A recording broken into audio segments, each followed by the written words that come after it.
મહારાજની જય, નિરાંત મહારાજની જય, સતગુરુ ભીમરામ મહારાજની જય, કુંવરજીરામ મહારાજની જય, પધારેલા હરિગુરુ સંતની જય. નામનગર નવખંડમાં ને નિરાત નિર્ગુણ દેશ, આમર ફળ જ્યાં નીપજે ને વરસે મેઘ હમેશ.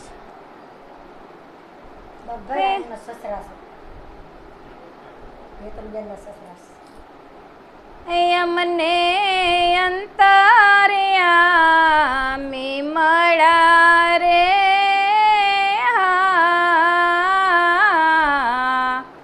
હારે ગુરુજી કહો ભજન કેમ કરીએ.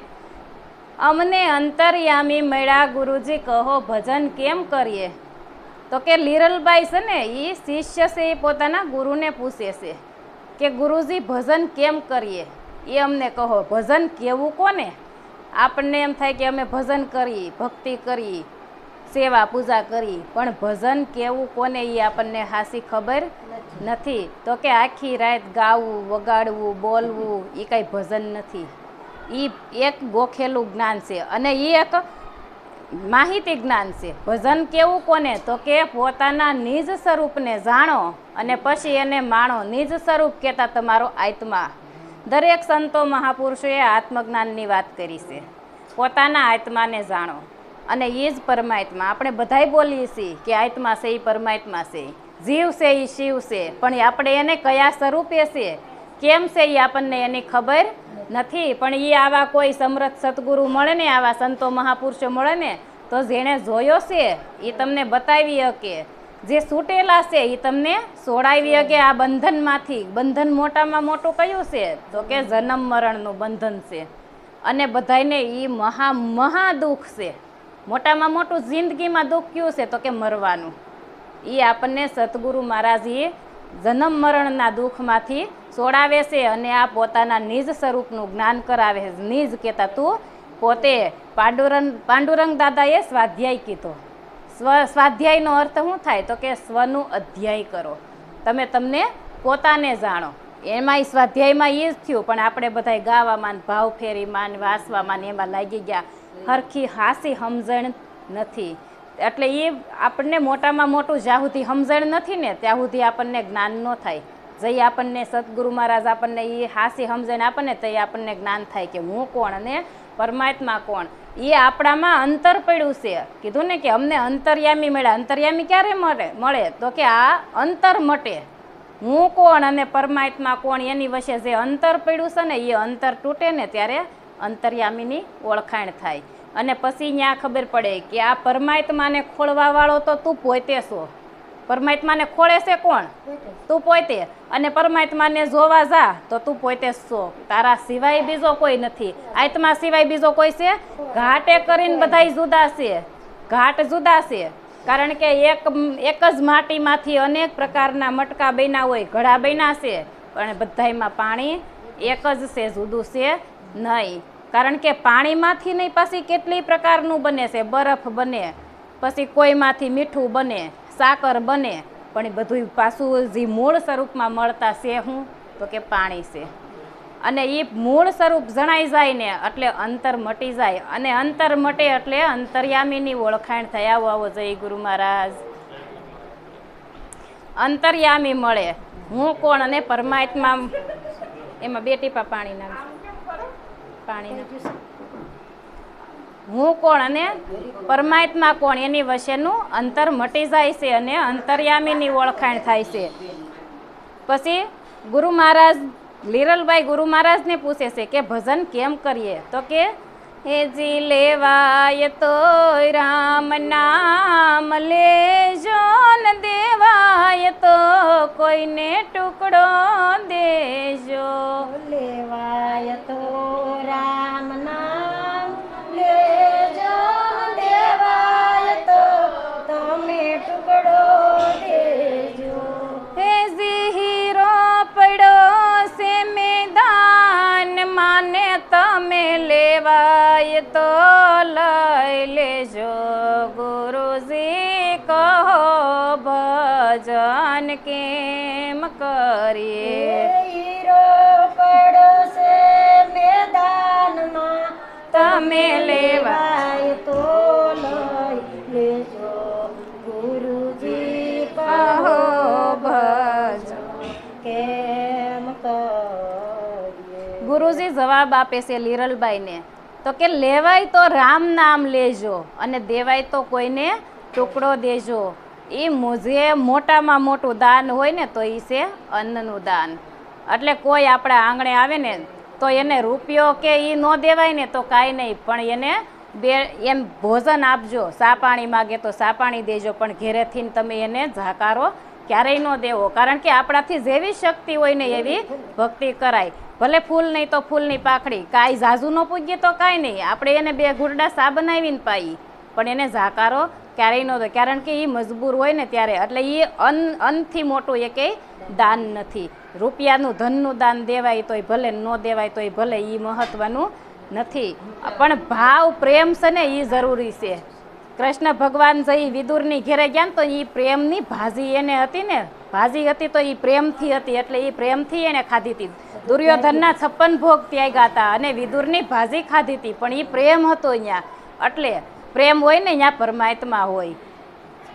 દેવાય તો કોઈને ટુકડો દેજો. અને આ હીરો પડ્યો છે મેદાનમાં. હીરો કહેતા પરમાત્મા, પરમાત્મા રૂપી મેદાનમાં હીરો. પણ એ કઈ દેખાય તો કે ઘટમાં ઓળખાય ને તો પટમાં ઓળખાય, નકર ઓળખાય નહીં. કારણ કે આપણને ઘટમાં જ નથી દેખાતો તો પટમાં ક્યાંથી દેખાય? કારણ કે પરમાત્મા તો કણકણમાં છે. કૃષ્ણ ભગવાને ગીતાજીમાં કીધું કે હે અર્જુન, હું કણકણમાં છું, મારા વગરની હોયની અણી મુકાય એટલી જગ્યાએ ખાલી નથી. હું અણુમાં છું, અણુમાં છું. જળમાંય હું છું ને થળમાંય હું છું, પવનમાંય હું છું ને પાણીમાંય હું છું, જળમાંય હું છું ને ચેતનમાંય હું છું. દરેકમાં મારો વાસ છે. તો આપણને એકમાં દેખાય, બીજામાં નથી દેખાતો. એ શું કામ? તો કે આપણામાં અજ્ઞાનતા છે, આવરણ છે. પણ એ આવરણ આ સંતો હટાવે છે. સંત સતગુરુ પાસે જાય તો એ આવરણ હટાવી દે અને પ્રગટ પરમાત્માના દર્શન કરાવી દે. આપણે મંદિરમાં રોજ દીવાબત્તી પૂજા પાઠ કરીએ તો આપણને કેટલો આનંદ થાય.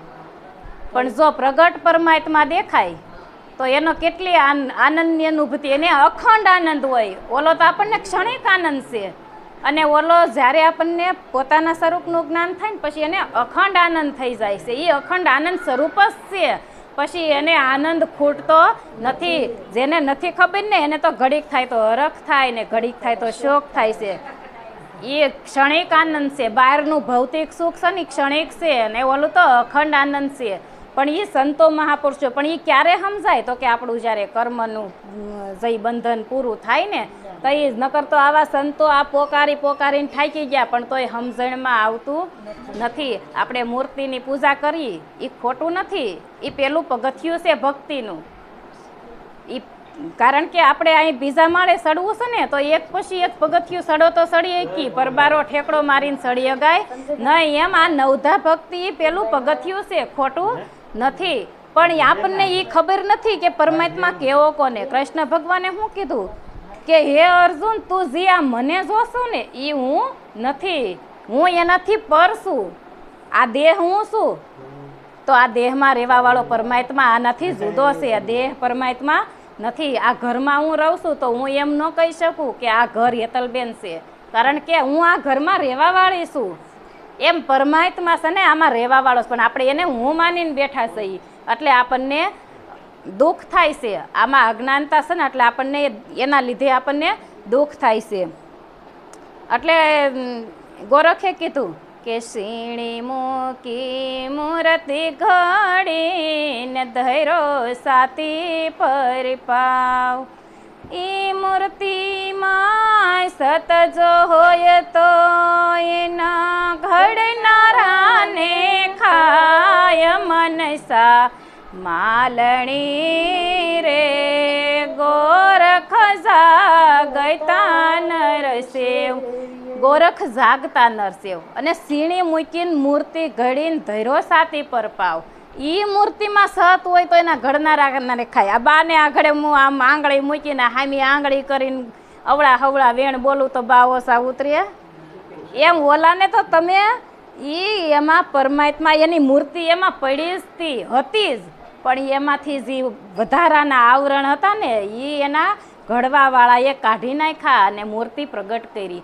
એમ આમાં પરમાત્મા બેઠો છે ને એ આમાં અજ્ઞાન રૂપે આવરણ આવી ગયા છે, એ હટાવી દે તો તું શુદ્ધ સસીદાનંદ સ્વરૂપ તું પોતે છો, તારા સિવાય બીજો કોઈ નથી. પણ આપણે મૂર્તિને જ વળગી રહી છીએ, કારણ કે આપણને એ ખબર છે કે આમાં કૃષ્ણ જે પ્રગટ પરમાત્મા હતા ને તો એ બધું એના કામ કરતા જઈ એ બધી લીલાઓ કરતા, પણ એમાંથી ચેતન વયો ગયો પછી તો એના ખાલી ઘાટ રહી ગયો ને આપણે ઘાટની જ પૂજા કરીએ છીએ.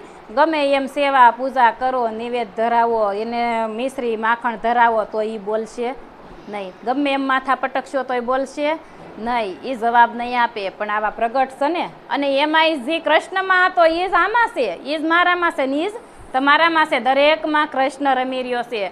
પછી ખાલી કૃષ્ણમાં જ નથી અટકી રહેવાનું, પછી કૃષ્ણ કયો તોય ભલે, રામ કયો તોય ભલે, રામાપીર કયો તોય ભલે, શિવ કયો તોય ભલે, અલ્લાહ કયો તોય ભલે ને ખુદા કયો તોય ભલે, જે છે એ એક જ છે. કારણ કે પરમાત્મા ક્યારેય બે હોઈ શકે નહીં. બે કયો ને તો દ્વૈતપણું થયું. પરમાત્મા તો અદ્વૈત છે, દ્વૈત નથી. દ્વૈત કહેતા બે થાય, પણ પરમાત્મા એક જ છે. ઘાટે કરીને જુદા છે, પરમાત્મા અઘાટ છે, એ દેખાય એવો નથી. આપણે તમે ક્યારે એવી આશા રાખશું કે 4 હાથ ને શંખ ને ચક્ર ને એવો આપણને પરમાત્મા મળશે પદ્મવાળો, તો એ ક્યારેય મળશે નહીં.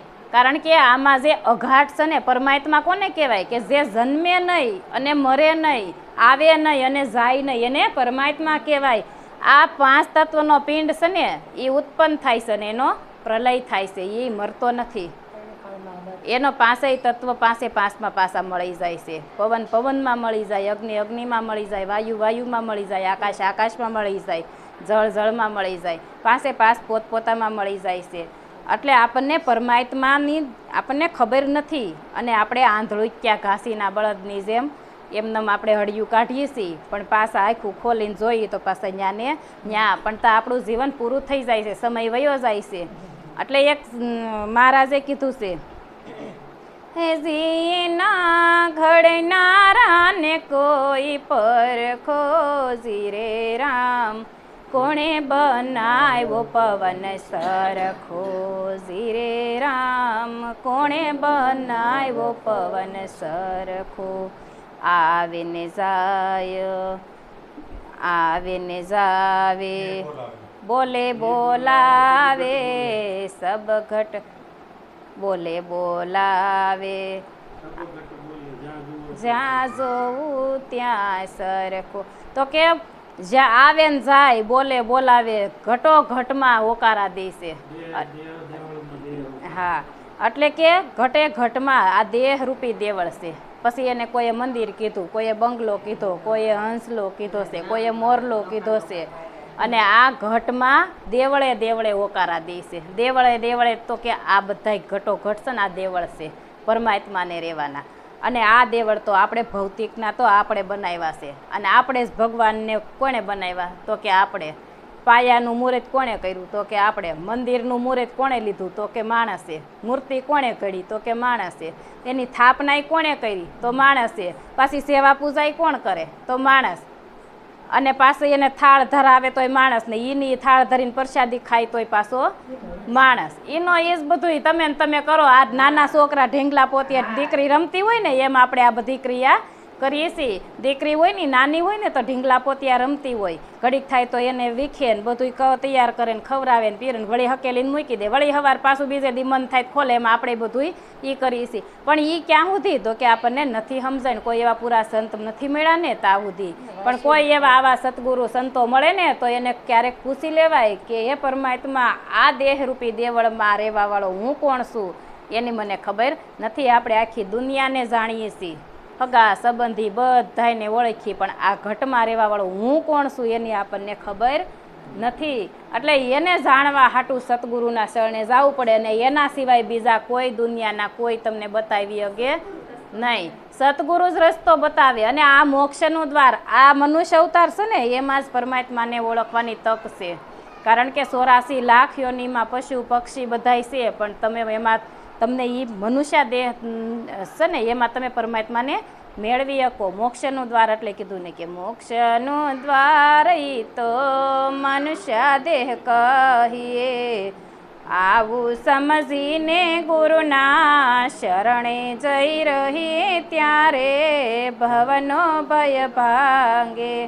મોક્ષનું દ્વાર છે તો કે આપણે તો મર્યા પછી મોક્ષની મુક્તિની આશા રાખીએ છીએ કે મર્યા પછી દીકરાને વહુને આપણને પ્રાસીએ પાણી ફૂલ પધરાવા જાહે ને પાછા પીપળે પાણી રેડશે તો એ દાદાને એક બાને મુક્તિ મળે. પણ આ તો સતગુરુ જીવતા મુક્તિ કરાવે.